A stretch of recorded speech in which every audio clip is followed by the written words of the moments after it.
So I'll speak a few minutes about how coronavirus has affected the social, political, and economic stability within Israel specifically, and maybe put that a little bit into a regional context a little bit. So Israel is a bit of an interesting case because coronavirus arrived at a very precarious time for Israel in terms of its political map at the time. As maybe you've followed, Israel has had 3 elections in the last year, and when Corona started to spread and become a threat in the Middle East and in Europe and in the West, this was right at the time when there were very difficult negotiations following the third election, um, where it was not clear that a government would be formed, and there was a possibility that there could actually be a fourth election.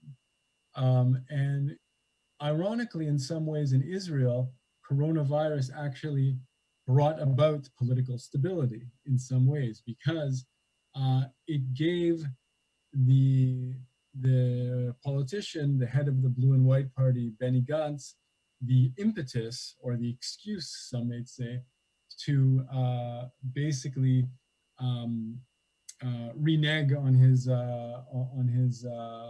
promise not to sit in a government under the prime ministership under the premiership of Benjamin Netanyahu, because Netanyahu is facing has 3 indictments against him for various corruption um, scandals, and he will be starting the trial actually later this month, towards the end of May.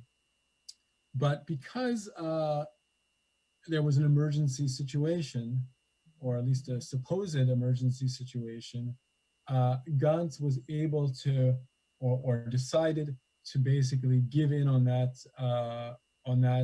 election promise and create a unity government, which they've called a national emergency government, uh, where Netanyahu is the prime minister for a year and a half, and Gantz will be prime minister after 18 months for another year and a half.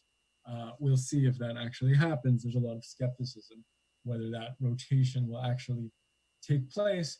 But this resulted in a kind of a reshuffling of the political map. The blue and white party, led by Gantz, split into two, with Yair Lapid's faction deciding not to join. But ironically, in a way, the coronavirus created a sense of political stability, mainly because, I mean, maybe for 2 reasons: that Gantz couldn't take the idea of having some level of responsibility to pushing Israel towards a fourth election under the given situation where the economy is in a terrible situation, the coronavirus causing many sick people, many deaths, the health system being under pressure. I mean, this was right at the height of the virus. Now things have calmed down to some extent, and some of the restrictions have loosened as the numbers have been contained. But the emergency situation did seem quite acute in March and April, which created a situation where there would be this kind of political stability, whether you like it or not. Many think that Gantz made a huge mistake, and basically, those who voted against Netanyahu, that their votes have been somehow taken towards supporting, at least for the first 18 months, a Netanyahu-run government. Um, so on the political level, the ongoing chaos, which has existed for the last year, basically, has been ended, and there is some sense of political stability. It's not very clear what the real policy of this government will be. It's predominantly a right-wing religious government, aside from Gantz's party, which is more centrist. Um, but it's a little bit hard to say what their policy will be at this point. Uh, their first order of business is obviously dealing with coronavirus and trying to get the economy back in a positive direction after all of the economic fallout of the coronavirus. Now, if we look at the economic fallout, I mean, we had here one of the things that the government has actually been praised for, at least in some circles, is that quite early there was a big shutdown here in terms of stopping international travel, um, shutting down businesses, shutting down schools, and really making people very much constricted to their homes or to a 100-meter radius from their homes.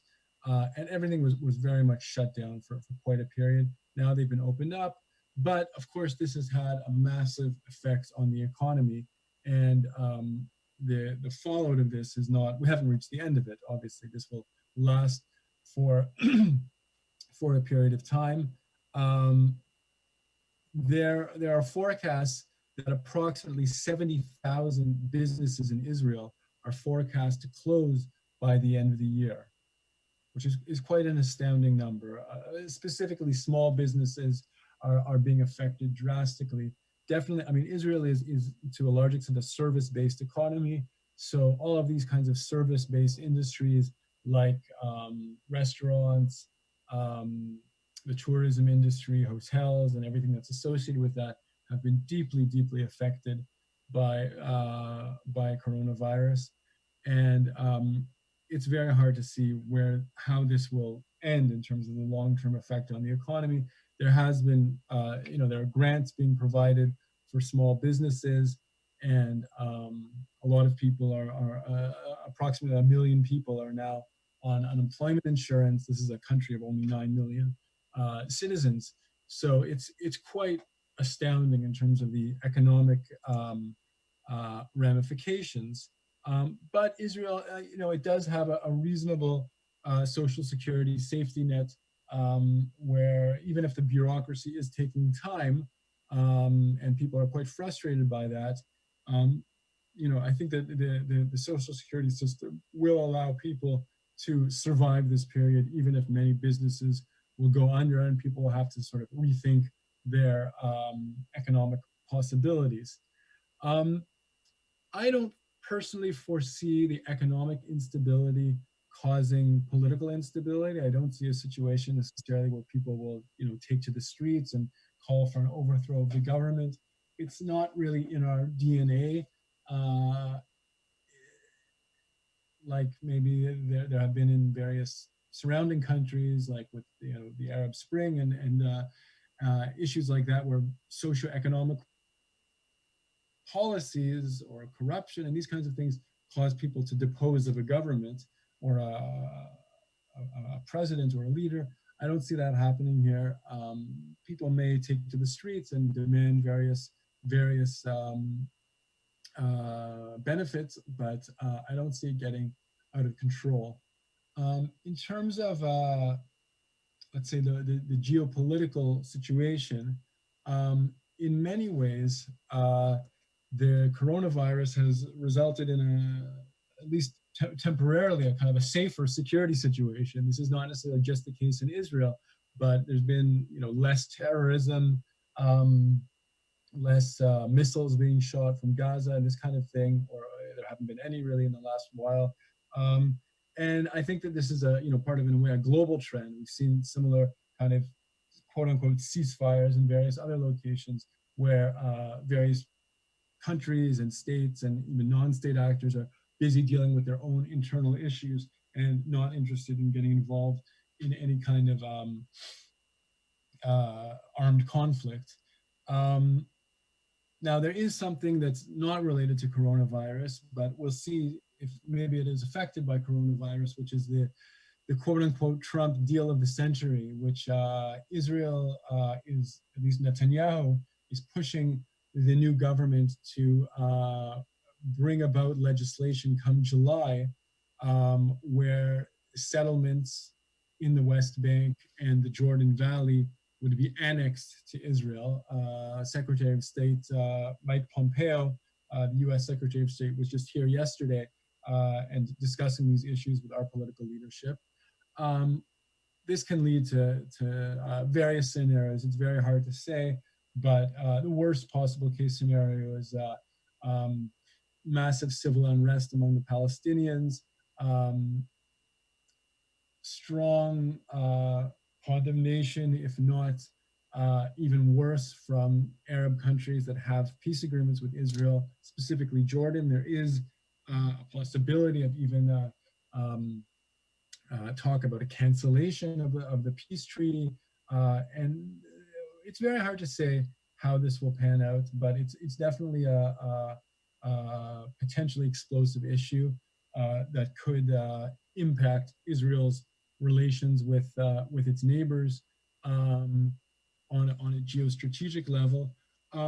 One thing that, I mean, this has been more of an internal issue in Israel, but it does in some way relate to Israeli-Arab conflict, or at least Jewish-Arab relations, is that because in Israel, there is a very high proportion of medical workers, doctors, nurses, maintenance staff at hospitals who are from the Arab sector, who are Arabs. There's been a kind of a recognition among the Jewish public of the importance of recognizing the role, the positive role that the Arab sector has in Israeli society. And there's been, to some extent, let's say, a better cooperation, a higher amount of respect, just on a person-to-person level, between Jews and Arabs in Israel, and even to some extent between Israel and the Palestinians in terms of cooperating in certain ways to fight coronavirus. So we have a bit of a mixed bag in Israel in terms of how coronavirus will affect the situation.